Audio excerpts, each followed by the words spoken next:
हरिओम. अष्टावक्र गीता. योगदास श्री जय गणेश जोशी यांचे प्रवचन. अध्याय 3, श्लोक क्रमांक 12. निस्पृहं मानसं यस्य नैराश्येऽपि महात्मनः तस्यात्मज्ञानतृप्तस्य तुलना केन जायते.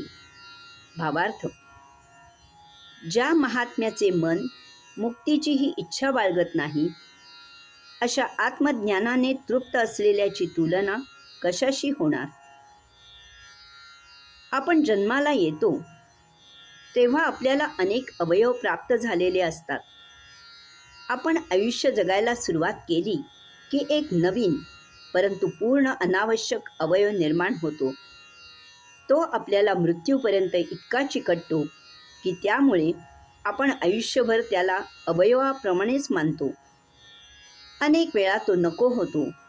हा अवयव बाणगुळाप्रमाणे आगंतुक आहे याची जाण येते, परंतु आपल्याला त्याला हकलून देता येत नाही.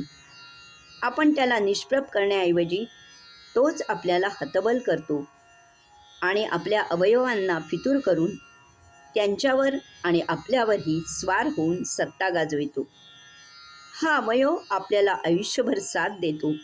एवढेच नव्हे तर याच अवयवामुळे आपल्या हातून प्रमाद होतात आणि आपण अनंत काळ जन्ममृत्यूच्या दुर्दैवी फेऱ्यात अडकतो. हा अवयव म्हणजे आपले नाठाळ मन. मनाला कितीही आवरायचा प्रयत्न केला तरी ते आपल्या कह्यात येत नाही. अनेक वेळा आपल्याला वाटते की आपण निग्रह करून मनावर ताबा मिळवला आहे. आपण संयम, विवेक आणि तारतम्याने मनापेक्षा आपल्याला जसे पाहिजे तसे आपण जगत आहोत. या योगे आपण मनाला लगाम घातला आहे, परंतु हे सर्व व्यर्थ होते. ज्यावेळी चुकीचे वागायची प्रत्यक्ष वेळ येते तेव्हा असे करणे बरोबर नाही याची बुद्धीला जाणीव असूनही आपल्या हातून प्रमाद होतो. पुन्हा वर हे असे एखाद वेळेस चालायचेच असे त्याचे उदात्तीकरण केले जाते. कृती करून झाली की पस्तावून पुन्हा असे न करण्याची प्रतिज्ञा करून पुन्हा त्यावेळी आपण चुकीचेच वागतो. प्रत्यक्ष श्री समर्थांनी सुद्धा या मनापुढे हात टेकले आणि लिहून ठेवले की अचपळ मन माझे नावरे आवरिता. इच्छा, आकांक्षा, अपेक्षा, कामना, वासना यामुळे मनाचा जन्म होतो. यामुळेच मन जगते आणि दिवसेंदिवस ताकदवान होते. विषय वासना नसतील तर मन क्षीण, दीन, लीन, हीन होऊन मृतवत होते, परंतु नष्ट होत नाही. कारण जरा जरी संयम, विवेक, तारतम्य सुटले तरी मन लगेच उभारी घेते आणि दुप्पट उसळून येते. दुर्दैवाने माणसाच्या मृत्यूपर्यंत विषय वासना टिकून असतात. त्यामुळे मन मृत्यूपर्यंत आपली साथ सोडत नाही. तोपर्यंत ते आपल्यावर आयुष्यभर सत्ता गाजवते. इच्छा तृप्त न झाल्यास मन आयुष्यभर आपल्याला तळमळत, तडफडत, कुढत ठेवते. ती अतृप्त स्मृती बाळगते आणि जर ही अतृप्त इच्छा आयुष्यभरात तृप्त झाली नाही तर ती पुढील जन्मी तृप्त व्हावी म्हणून देह सोडताना आत्म्याला झाकोळून ठेवते.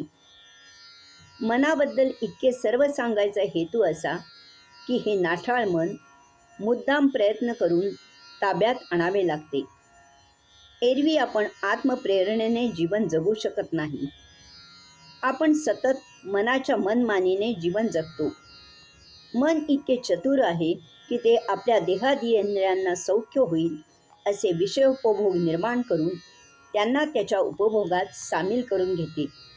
यामुळे मनाला देहादियेंद्रियांची भरपूर साथ मिळते. यामुळे ते आणखीनच मजबूत आणि ताकदवान होते.